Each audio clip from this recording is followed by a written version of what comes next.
नमस्कार दोस्तों, मेरा नाम है मोहित कुमार और ये आप देख रहे हैं हरियाणवी नुक्कड़, जो हमारा एक प्लेटफॉर्म है। और आपने पढ़ भी लिया होगा, जो लाइव के अंदर मैंने एक टाइटल डाला है, डिस्क्रिप्शन डाला है कि दहशत का दौर कब था। दरअसल हरियाणा असेंबली के अंदर चुनाव शुरू होने वाले हैं, बिल्कुल 1 महीना, राइट 1 मंथ के बाद वोटिंग होगी। उससे पहले मैं एक चीज़ आप लोगों से ही पूछना चाहता हूँ इस लाइव के माध्यम से, और आप बुद्धिजीवी हैं, समझदार हैं, तो आप ज़रूर इस चीज़ का जवाब देंगे। दोस्तों, अभी सरकार है हरियाणा के अंदर भारतीय जनता पार्टी की और नायब श्रेणी मुख्यमंत्री हैं। 10 साल से सरकार भारतीय जनता पार्टी की है। उससे पहले 2014 से पहले भूपेंद्र सिंह हुड्डा की सरकार थी। 2005 से लेकर 2014 तक लगातार 10 साल उनकी सरकार रही। उससे पहले यहाँ पर जो है चौटाला साहब की सरकार होती थी, ओम प्रकाश चौटाला, जो अब 90 वर्ष के हो चुके हैं, जिनके बेटे अब एक्टिव पॉलिटिक्स में। चौटाला साहब अब व्हील चेयर पर रहते हैं। मैं एक आकलन आपसे करना चाहता हूँ, एक डिफरेंस, एक सिमिलरिटी पूछना चाहता हूँ कि डिफरेंस कितना मानते हैं आप। दोस्तों, अगर आपको याद हो, एक जो ये 10 साल का शासन रहा है भारतीय जनता पार्टी का, एक पहले 10 साल हुड्डा साहब का शासन रहा कांग्रेस का, एक उससे पहले चौटाला साहब का शासन रहा, 5 साल मुख्यमंत्री थे वो, 1999 से 2004 तक। एक शब्द है डर, भय का माहौल, दहशत, ये कब ज़्यादा हुआ करती थी? मैं आप लोगों से ही पूछना चाहता हूं कि डर, भय का माहौल कब ज़्यादा हुआ करता था? कब लोगों के अंदर एक खौफ की भावना रहती थी कि कुछ भी नहीं बोलना, अगर कुछ बोला तो जेल हो जाएगी, अगर कुछ बोला तो पुलिस पकड़ लेगी। यानी अपनी जो यातनाओं को वो सहते रहते थे। एक खुल करके सामने आकर के अगर कहीं पर डकैती हो रही है, कहीं लूट मार हो रही है, कहीं चोरी चकारी हो रही है, उन चीज़ों के खिलाफ अब ज़्यादा आवाजें उठती हैं या पहले उठती थी, या पहले दबा ली जाती थी? आपको याद होगा, एक वो भी समय था, एक मुख्यमंत्री जी का समय था, जब लोगों की कोठियों पर कब्जे हो जाते थे। कोठी पसंद आई तो कब्जा कर लिया जाता था, गाड़ी पसंद आई तो गाड़ी पर कब्जा कर लिया जाता था। भाई जमीन ने पसंद आ गई, फलानी जगह ये बेल्ट अच्छी ग्रीनरी की है, पानी अच्छा है, तो भाई ये हमारी क्यों? उस समय हमारा जमाना नहीं था, सोशल मीडिया का जमाना नहीं था। प्रिंट जरूर इस देश में 100 सालों से अखबार छपते आ रहे हैं, लेकिन अखबारों के ऊपर भी होल्ड होता था एक पर्टिकुलर पार्टी का कि अखबार में जो हम चाहेंगे वही छपेगा। लेकिन आज क्रांति ऐसी आ गई सोशल मीडिया की। मैं तो इस चीज़ को लेकर के काफ़ी सही मानता हूं कि 2014 के बाद एक अलग क्रांति आई है सोशल मीडिया की, एक रिवोल्यूशनरी जो ये स्टेप लिया है कि लोग अब अपने दिल की बातें बता देते हैं। अगर उनको किसी चीज़ का भय है तो वो भय को भी सामने रखते हैं, डर है, किसी का दहशत का माहौल है तो उस चीज़ को भी सामने रखते हैं।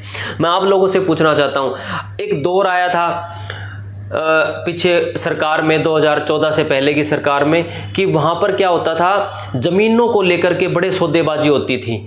आपको याद होगा शायद 2011-12 में बहुत सारे डीलरों ने जो है अपनी ज़िंदगियां ख़त्म कर ली थी। वो क्यों कर ली थी? क्योंकि इतना ज़्यादा प्रॉपर्टी में अप डाउन कर दिया था इन्होंने सिस्टम। यानी जहां पर भाव कौड़ियों के दाम थे, डीएलएफ वाला मुद्दा शायद याद होगा, गुड़गांव के अंदर रॉबर्ट वाड्रा, डीएलएफ शायद आप भूले नहीं होंगे। प्रॉपर्टियां, जमीन, बंजर जमीन के रेट भी करोड़ों रुपए कर दिए गए थे। कम दामों में, लाखों के भाव में सरकार खुद खरीदती थी।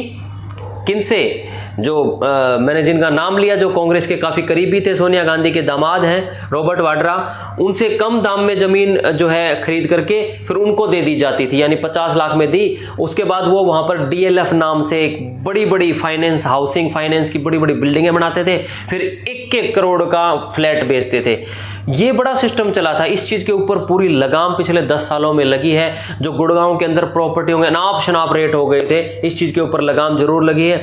लेकिन अब आप सवाल उठाएंगे कि 2015-16 में भी एक दहशत का माहौल बना था, जब आरक्षण हुआ था, जाट आरक्षण, जाट एजिटेशन हुआ था। वो हुआ था अपनी सीटों को लेकर के कि हमें जो है नौकरियों के अंदर आरक्षण दिया जाए, रिजर्वेशन दिया जाए। वो एक पर्टिकुलर एक मुद्दे पे, हालांकि बाद में उस आरक्षण वाले मुद्दे ने जो गलत रास्ता पकड़ लिया था और कहीं जगह हिंसक और उपद्रवी लोगों ने मिल करके, इस आरक्षण तो था केवल रिजर्वेशन के लिए, नौकरियों में आरक्षण मांग रहे थे वो लोग, लेकिन कुछ सियासी लोग इस आरक्षण के अंदर घुस गए थे और उन्होंने यहाँ पर भी आकर के अपनी पॉलिटिक्स खेली थी और इसको थोड़ा सा रास्ता भटका दिया था। इस वजह से गोहाना में, नरवाना में, हिसार में और बहुत सारे बड़े लेवल पर, रोहतक के अंदर, मुरथल सोनीपत के अंदर बहुत आगजनी हुई थी और बड़ा नुकसान हुआ था।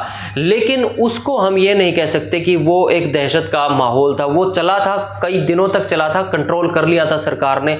लेकिन एक हर समय भय का माहौल जिन सरकारों में होता था और पिछली सरकार में आपको क्या लगता है भाई, आपका क्या मानना है? आप ज़रूर बताएं कि किसको आप दहशत का माहौल कह सकते हैं। मेरा ये मानना है कि अगर आप अपने ठीक ठाक कमा रहे हैं, घर में दाल रोटी का अपना प्रोग्राम कर रहे हैं, जुगाड़ कर रहे हैं, तो वो बढ़िया है। और नौकरियों के लिए अगर आपको कोई चक्कर नहीं काटने पड़ रहे, ये भी बढ़िया है। और आप अपना ठीक ठाक गुजर बसर कर रहे हैं, ये भी बढ़िया। हाँ, एक चीज़ ज़रूर मैं कहना चाहूँगा, मैं पीछे नहीं हटूंगा इस चीज़ से, कि अगर ये सरकार थोड़ा महंगाई पे भी कंट्रोल करें, क्योंकि सब्सिडी आप देख रहे हैं 821 रुपए में सिलेंडर आ रहा है, लेकिन सब्सिडी 14 रुपए 67 पैसे खाते में आ रही है। उधर मुआवजा पहले आपको याद होगा, ये सरकारें कहती थी कि 25 रुपए के चेक दे करके किसानों के साथ खिलवाड़ कर रही है, मजाक बना रखा है। लेकिन अब जो ये 14 रुपए की सब्सिडी आ रही है, ये इसको आप कैसे जस्टिफाई करेंगे? आपका क्या मानना है कमेंट बॉक्स में ज़रूर बताएं।